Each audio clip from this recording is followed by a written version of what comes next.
যদি বলে আল্লাহ আমার ভাইয়ের ব্যবসার মধ্যে বরকত দাও, আমার ভাইয়ের সংসারের মধ্যে তুমি শান্তি দাও, আয় আল্লাহ আমার ভাইয়ের সমস্ত কাজগুলো তুমি আয় আল্লাহ সহজ করে দাও।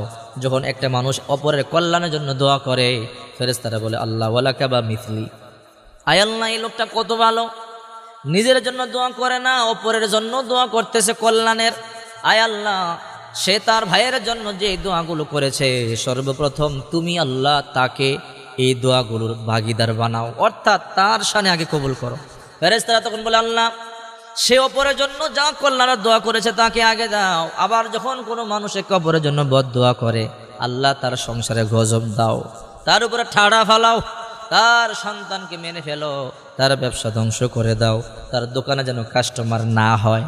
যে এই বদদোয়া করে, ফেরেশতারা বলে ওয়ালাকা বা মিথলি, আয় আল্লাহ সে তার ভাইয়ের জন্য যে বদদোয়া করেছে, সর্বপ্রথম